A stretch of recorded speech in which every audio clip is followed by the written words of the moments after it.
for this one, see how tiny it is. Hello, my wonderful people, my beautiful people. Welcome back to my channel.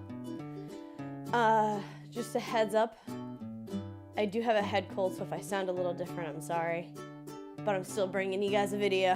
Today, I want to talk to you guys about bounce. Not a lot of people know about bounce. So what it is a reflective surface that bounces the light off of it onto your subject. Now you're probably wondering why you would use bounce. There's a couple different reasons. A, as you can see, these lights that are on me are kind of harsh. If you really want to soften it up and make it indirect light, that's what it's called, you use a bounce. So I would use one light, put a bounce on the opposite side, and it would come in and bounce off and hit me on the other side of my face. Another reason would be if you only have one light to work with, a bounce can really make it look like there are multiple lights that you are using.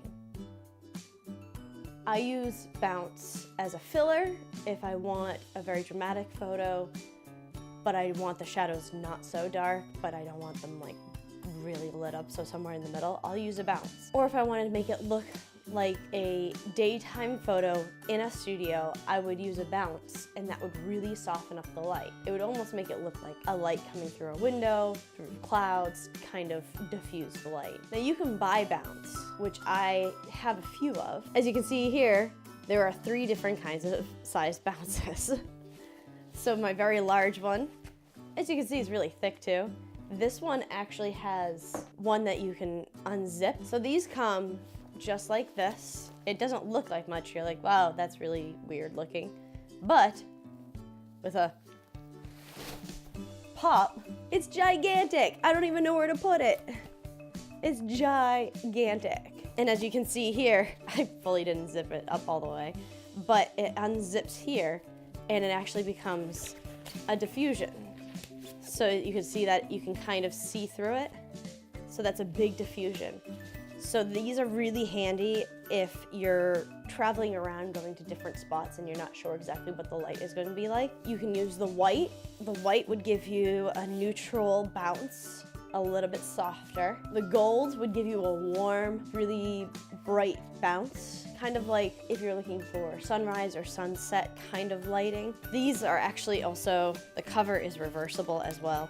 We have a black side, so that's negative bounce. So if you don't want light coming in at all, you would flip it to the black and put it in front so then it would block light. You could also use it as a flag. So negative light, negative bounce, or flag are all terms that you can use to describe this. On the other side here, we have silver.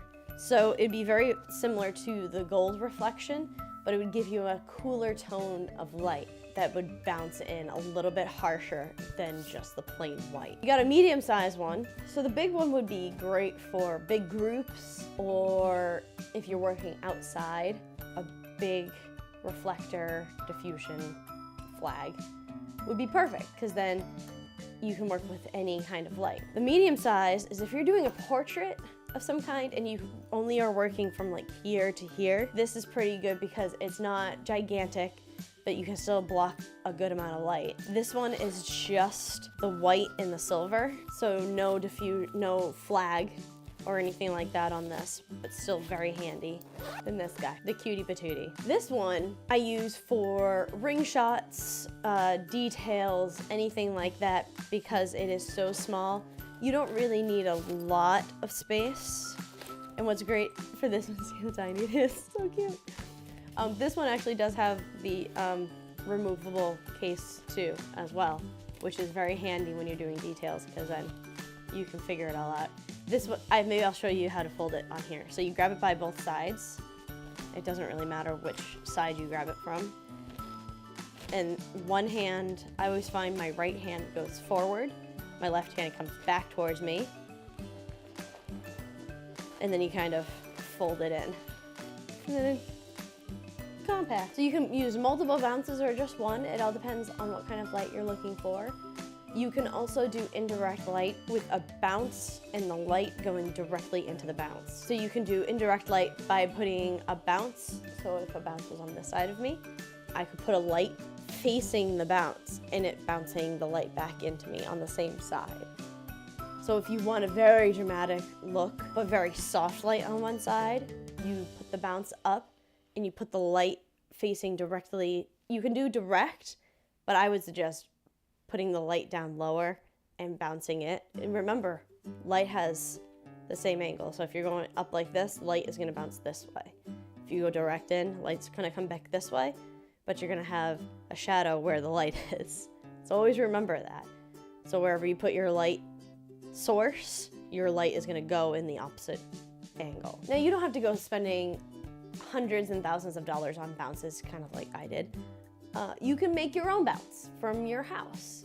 So you can take a piece of cardboard, foam core, poster board, anything that you have, or you can go to a craft store and get the size that you need. And what you can do is you can actually take aluminum foil and wrap it around that piece of board. And then you actually take a sponge and you can rub it on the foil and it'll make it nice and smooth and try and get all the wrinkles out. And then you can tape the edges or tape the back of the board so the foil doesn't go anywhere. That's one cheaper way to go about it. I have my bounces, so I do use them. I actually don't use them as much as I should, but now that I'm making this video, I think I'm gonna use them more often. You can also use bounces that's all around your house. If you have a white wall, use a white wall. Bounce the light off of that. If you find white surfaces that are flat that you can reflect light off of. It doesn't have to be anything expensive or crazy. It can be very simple and kind of on the cheap for you to do. And you'd be surprised what you can create. You don't even need these special lights that I have. You don't have that much money, you kind of do it for a hobby or you're just starting out. Make your own bounce. Use a desk lamp and bounce that light in there. Or use a fluorescent tube light. Or use whatever you can use and you can bounce it. But there you have it. There's bounce. It's pretty simple to kind of think about. It's hard to always remember about bounce. I have an issue with that, of remembering that I can bounce things off of other things.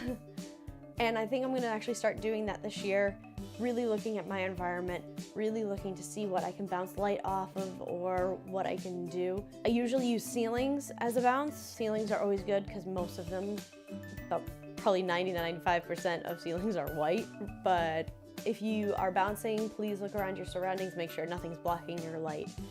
That way you don't get big shadows on things that you don't want them to have shadows. Anyways, I think that's enough for today. I hope you enjoyed this video, even though it's kind of lacking in energy, but I hope you got something out of it. And keep on shooting, and I hope to see you in the next video. Bye!